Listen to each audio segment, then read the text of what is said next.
Hello friends, welcome to my YouTube channel. This video is specially designed for beginners and I hope others also will enjoy. I assume that viewers are familiar with sets and functions.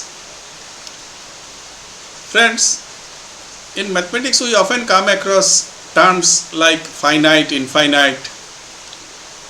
So what do they actually mean? In other words, how do we define a finite set and an infinite set? How do we know that every subset of a finite set is finite? What do we mean by the phrase number of elements of a finite set? How do we know that it is unique? How do we know that the set of all positive integers is an infinite set? There are many more such intuitively obvious questions. However, most often our answers are hand-waving in nature. We all accept the validity of these answers for arbitrarily large sets purely on faith. Once we are satisfied with the validity of these answers for comparatively smaller sets. But in mathematics, everything must be formal, concrete and logical. Nothing can be accepted on faith. In this video, we make an effort to provide mathematically valid answers to the above questions using well-established mathematical concepts. We start with fixing some notations. Let n denote the set 1, 2, 3 and so on, the set of all positive integers or their natural numbers. Let nm denote the set 1, 2, 3 up to m, the set of all positive integers less than or equal to m, where m is a positive integer. Thus nm can be written as the set of all I in n such that I is less than or equal to m, and such that nm is contained in nn if and only if m is less than or equal to n.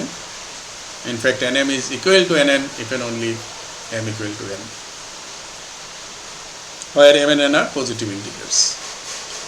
Conventionally, we write n suffix 0 is equal to empty set. Given two sets x and y, let us say that x is bijective to y and write x, this double tilde y. If there exists a bijective function, in short a bijection, that is a 1-1 onto map from x to x onto y. That is, if there exists a 1-to-1 correspondence between the elements of x and y. So that's the meaning of x is bijective to y. The empty set is vacuously bijective to itself through what is called empty map. Nothing goes to nothing under empty map. But empty set is not bijective to a non-empty set. Okay. In fact, from a non-empty set you cannot define a map into a empty set. Given three sets x, y, z, it is easy to see that x is bijective to itself using identity function. If x is bijective to y, then y is bijective to x using inverse function.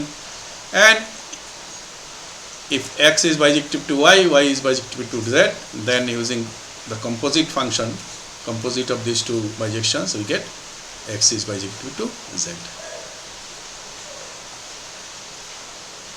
Now this is our first lemma. I would like to repeat that all the results and definitions mentioned in this video are intuitively obvious, but our aim is to give a concrete mathematically valid proof for everything. So this lemma says that if m is a positive integer and k is a positive integer less than or equal to m, then if you remove singleton k from nm, remove the point k from nm, then the remaining set is bijective to nm minus 1. Okay, removing k is same as removing m. In other words, from nm, if you remove any two distinct points, the remaining sets are bijective to each other. If k equal to m, then there is nothing to prove. In that case, these two sides are actually equal. Nm minus m is precisely equal to nm minus 1. So let k is strictly less than m. Now consider the bijection fkm from nm to itself. This is basically the permutation. It is something like 2 cycle. It is a permutation which permutes k and m and fixes rest of the elements. In other words, fkm km takes k to m, m to k, and all the other i's to themselves. Okay, fkm I equal to y if I not equal to k or m. Clearly the restriction function, so if you restrict this function on this set nm minus k, so from nm if you have removed here k, then from here you have to remove the image of k under f, so that is m. Okay, so remove k from here, remove m from here, so remaining sets will be bijective. So this restriction function will be a bijection. Okay, that's clear. Now next lemma says that nm is bijective to nn if and only if m is equal to n. Okay, so m equal to n obviously it means these two are equal. So what is interesting here is that if these two are bijective, not just equal, these two are bijective, okay, then only m must be equal to n. Okay, so we prove this lemma using induction on n. So first we take n equal to 1. So suppose that there is a bijection f from nm to n1 for some m.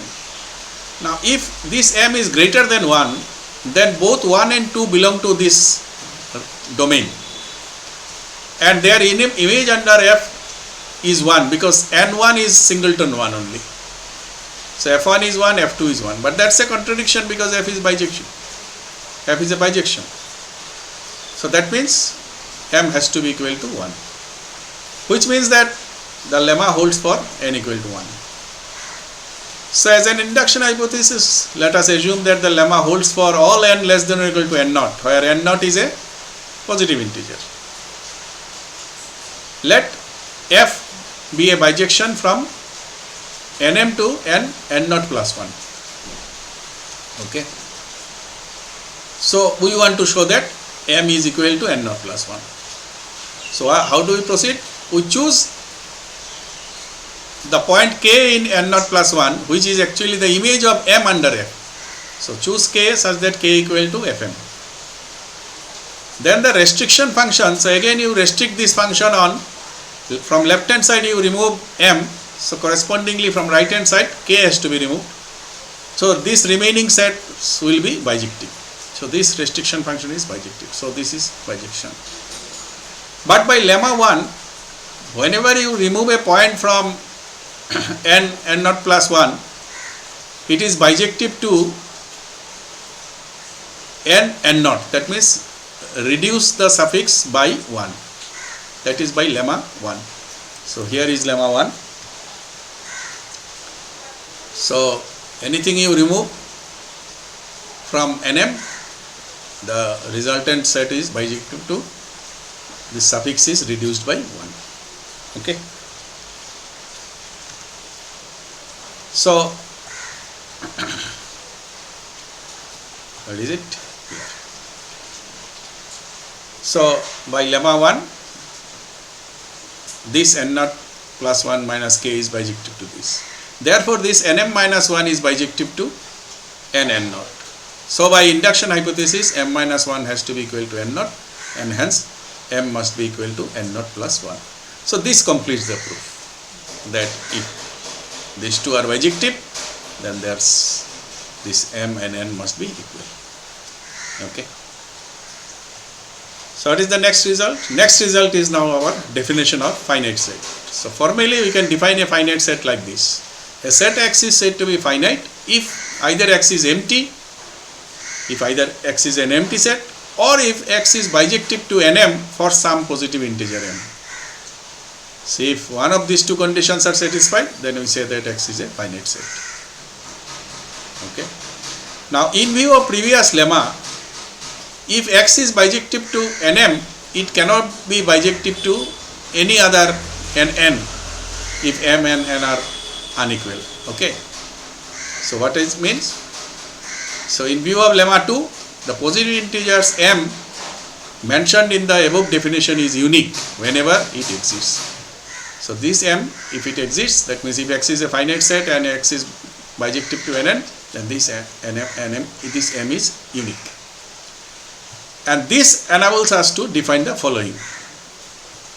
Given any finite set x, the number of elements of x or the cardinality of x denoted by either this symbol or this symbol is defined as follows. If x is an empty set, then the number of elements is 0.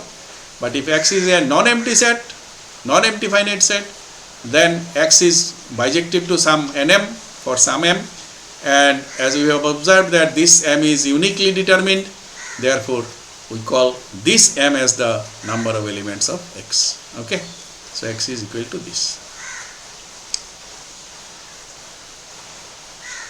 Then the next lemma says, if x is bijective to a finite set y, then x is also a finite set with x and y having the same number of elements. So any set bijective to a finite set is also finite. That's what this lemma says, and the two sets have the same number of elements. So without any loss, we may assume that y is non-empty, because if y is empty, if x is bijective to y, that means x is also empty. So 0 equal to 0 it will give. Okay, an empty set is finite. So without any loss, we may assume that y is non-empty. Now if y is non-empty and y is finite, so y must be bijective to some nm, but x is bijective to y, therefore x is also bijective to nm. Okay, this bijectivity is transitive relation.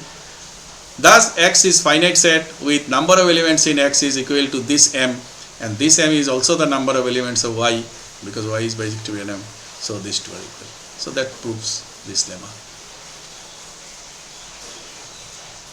Our next lemma says that if m is a positive integer and n is a non-empty set with x naught in x, then x is bijective to nm if and only if you remove this x naught from x, this remainder set is bijective to nm minus 1. Okay, so if you remove one point, so it is similar to an earlier lemma where we said that, where is it? Yeah, that if you remove any point from nm, the remaining set is bijective to nm minus 1.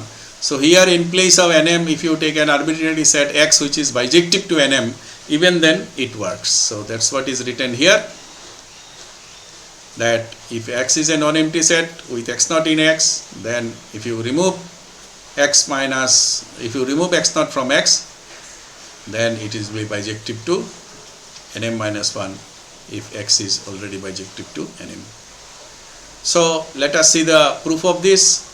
Note that the lemma holds trivially if m equal to 1 or if x is a singleton set. Okay, so if m equal to 1, then left hand side means n1 equal to singleton set, and okay, so therefore x will be singleton set, so that means x will be okay. So both are bijective. And on this side also, if m equal to 1, then this is empty, and if x is equal to this is also empty. Okay, so empty is bijective to empty. So the lemma holds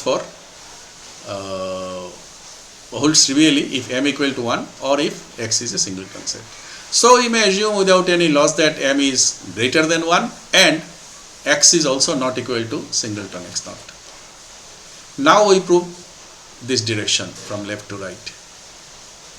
So we actually assume that x is bijective to nm.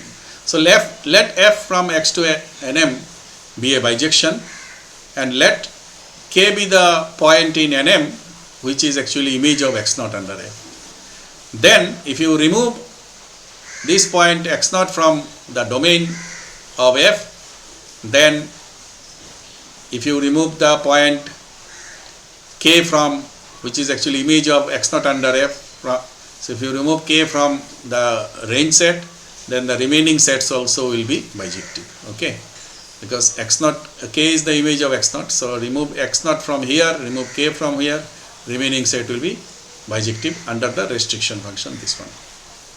Therefore, using lemma 1, we have, now this set is actually nm by lemma 1, this nm minus k is bijective to m minus 1. So this will be x minus x naught will be bijective to nm minus 1. Okay. So this is one direction we have proved. Alright. And reverse direction, suppose this x minus x naught is bijective to nm minus 1 through this map f, through this bijection f. Now define a function f tilde like this. F tilde is basically you are actually extending this f on whole of x. So that means you have to basically define the value of x naught, and we define it to be equal to m. So f tilde takes x to fx if x is not equal to x naught, and it takes x to m if x equal to x naught. Okay. And it is easy to see that this is a bijection. So f was already a bijection, and we have simply mapped x naught to m. So the resulting function will be also be a bijection. So x and nm are bijective. So that is our left hand side. So this completes the proof of this lemma.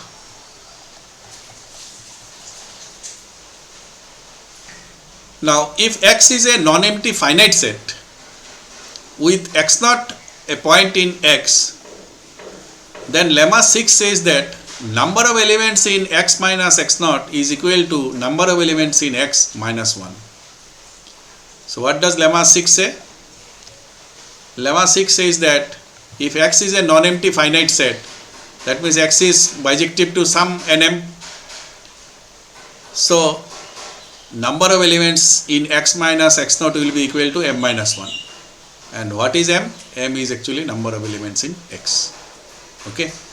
So that's what is here. More generally, we have this theorem. Every subset of a finite set is finite. Okay. Here we have shown that if you obtain a subset by removing one point from x, from a finite set x, then you get a finite set, and its cardinality is strictly less than cardinality of x. But in general, we have every subset of a finite set is finite. In fact, if A is a proper subset of a finite set x, then A is also finite with number of elements in A is strictly less than number of elements in x. Okay.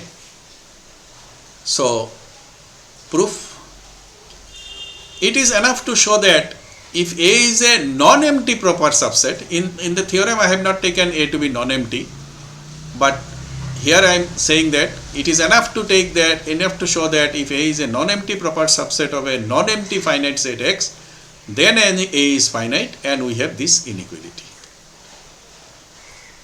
Because if A is a empty set, then and x is non-empty, then this is positive and this is 0.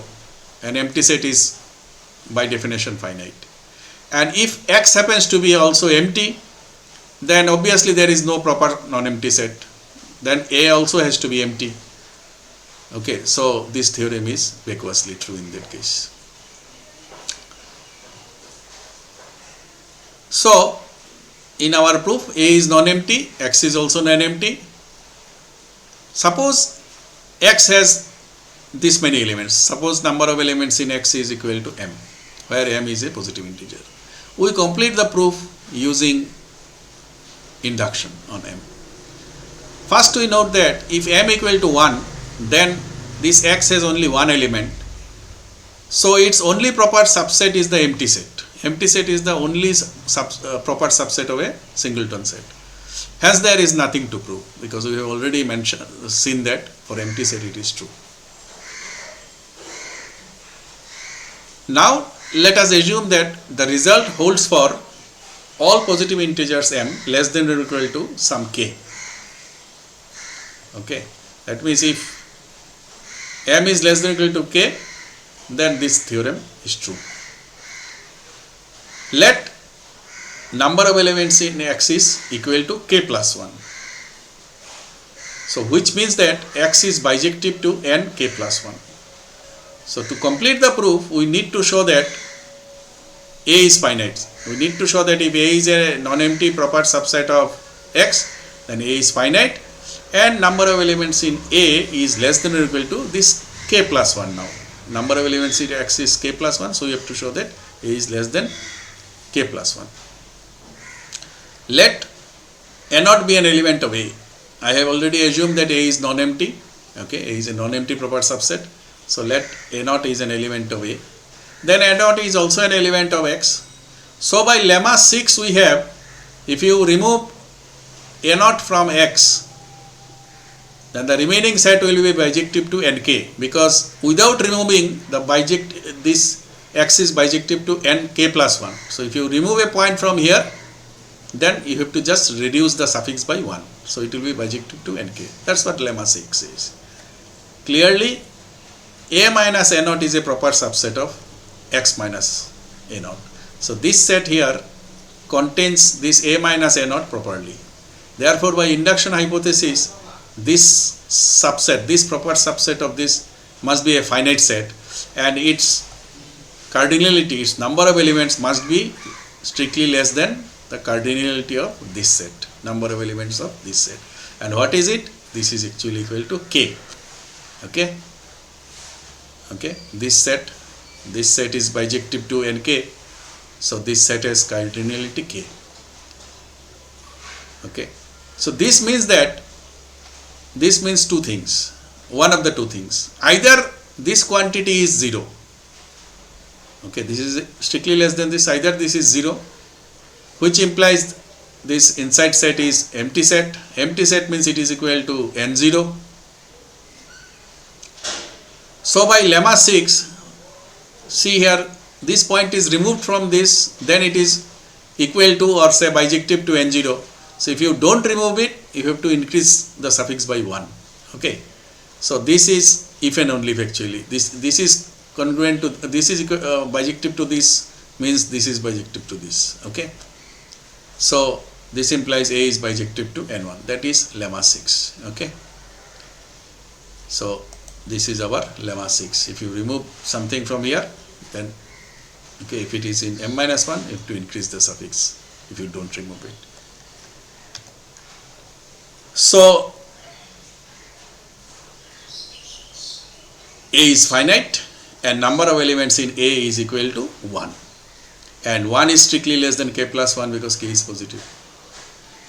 Or we have, so this is one possibility, or we have, this may not be 0, but it may be equal to some n, where n is a positive integer but n is strictly less than k. Here this is strictly less than k, so this quantity may be equal to some n which is strictly less than k. So this is equal to n, and n is strictly less than k. So this implies this inside set A minus singleton A naught is bijective to nn by definition. This is equal to this, means this is bijective to nn.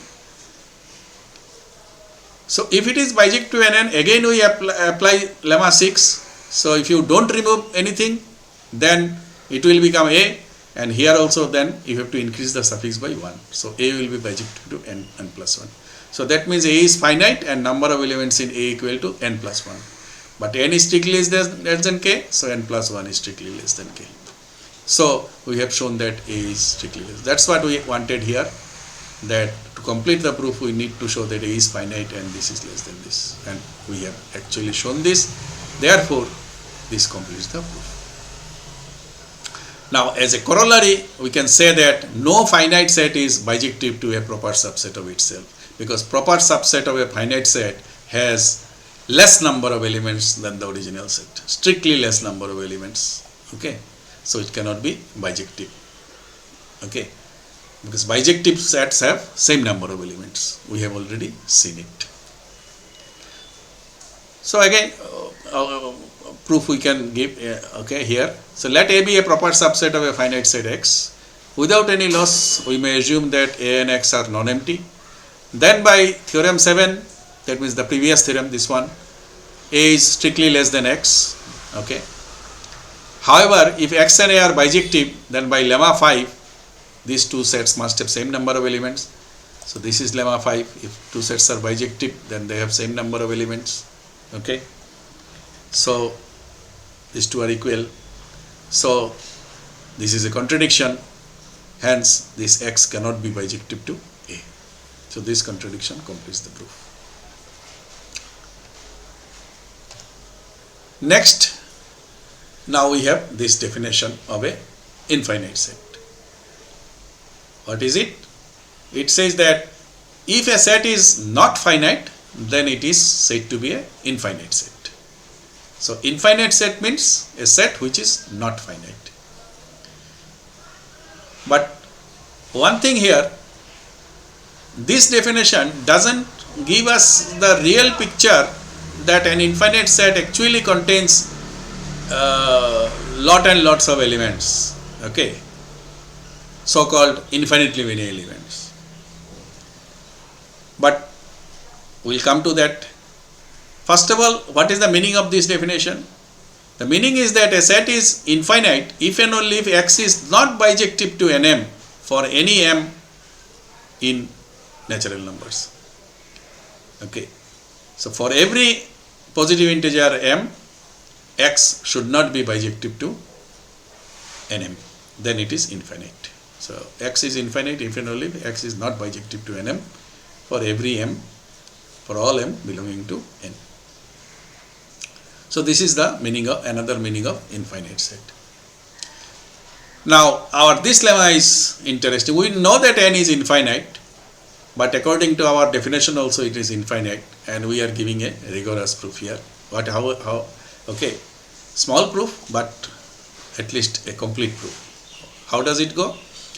Consider the subset twice n. Twice n means set of all even positive integers. Clearly it is a proper subset of set of all positive integers, because odd numbers are not considered here. And if you consider this function f from n to twice n given by n going to twice n, that means every integer send it to the corresponding even integer twice n. Clearly this function is a bijection. So this means that n is bijective to a proper subset of itself. So if n is bijective to a proper subset of itself, namely twice n, so by corollary 8 says that no finite set can be bijective to a proper subset of itself. But here in our case, n is bijective to a proper subset of itself. So n cannot be finite. And our definition of infinite says that moment n is not finite, it has to be infinite. So n is infinite. So with our definition also, this set n is infinite. Now our next result says that an infinite set literally contains infinitely many elements. Now we have the full meaning of infinite set. It actually contains infinitely many elements, since the entire infinite set of positive integers sits inside it. What does the theorem say? It says that a set X is infinite if and only if there exists an injective function, a one-to-one function from the set of all positive integers into X. So that means a set is infinite if and only if there is an image of n inside X. So n is sitting inside X. Okay, there is an injective function.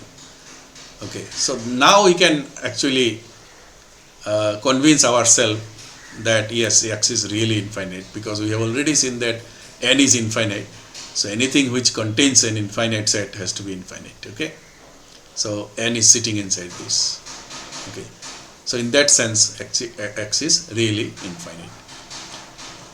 So how do we prove it? So suppose that X is an infinite set. Then obviously X is not empty. Okay. Therefore, we can choose a point A1 in X1, because X is not empty, so we just fix a point A1. Assume that for some n, we are able to choose the distinct points A1, A2, An. Actually, we are using some kind of induction. So assume that we are able to choose points A1, A2, An in X such that all of them are distinct. No two AIs are equal. And now consider the set Y, which is obtained by removing these distinct points from X. So this set Y also is non-empty. Otherwise, X will become equal to that set of distinct elements A1, A2, AN, and which is bijective to NN, because you can define a map F from here to here, sending AI to I, that means A1 going to 1, A2 going to 2, AN going to N. So this will be bijective. So which means that X is a finite set. X is bijective to NN. But that is not the case. By our hypothesis, X is an infinite set. Okay? X is an infinite set. Therefore, this Y is non-empty. So we can choose a point AN plus 1 in Y, because it is non-empty. And this point clearly lies in X also, because Y is a subset of X. And since it is chosen from Y, it cannot be equal to any of these points, and these points are already distinct. Thus we are able to choose these points. All these points are what? In X, and no two of them are equal.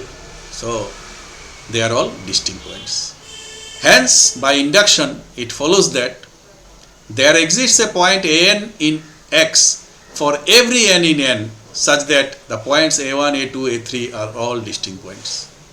So in this way, we have obtained a sequence of distinct points A1, A2, A3 and so on in X. So therefore, if we define a function f from n to x given by n going to an, we obtain a injective function. So that is how, if x is an infinite set, there is an injective function from n to x. Conversely, suppose that there is an injective function f from n to x. Let y equal to image of n under f. That means y is actually image of f. Okay, image of the domain under f is also called image of f. So let y be the image of f. So in other words, what is y? Y is equal to those elements of x which are image of some positive integer. Now clearly this function, the original function is from f is from n to x. So if you restrict the domain of range of f to y, then surjectivity of this function is ensured. So what we get is a bijective function from n to y. Okay, so this function obtained by restricting the range of f is a bijection. So this means that n is bijective to y. Now if x is a finite set, its subset y is also finite, because subset of a finite set is finite. That is what theorem 7 says. So y becomes a finite set, and therefore by lemma 5 n becomes a finite set, because n is bijective to x, n is bijective to y here. Okay, n is bijective to y. So if x is a finite set, its subset y is finite, and therefore this n being bijective to y is also finite. But this is a contradiction to our lemma 10, which says that n is an infinite set. Hence our set x cannot be a finite set, it has to be an infinite set. So this completes the proof. We now state and prove our final theorem as follows. So what is our final theorem? Our final theorem is this one. A set is infinite if and only if it is bijective to a proper subset of itself. So this is another criteria for infinite sets. Okay, not only that, it is a set which is by definition a infinite set is a set which is not finite, but this is an interesting criteria. A set is infinite if and only if it is bijective to a proper subset of itself. Equivalently, a set is finite if and only if it is not bijective to a proper subset of itself. Earlier we have seen that a finite set cannot be bijective to a proper subset of itself. but that condition also defines a finite set. It's a defining condition. So a set is finite if and only if it is not bijective to a proper subset of itself, and a set is infinite if and only if it is bijective to a proper subset of itself. Now corollary 8 says that no finite set is bijective to a proper subset of itself. Therefore, it is enough to show that every infinite set is bijective to a proper subset of itself. Okay.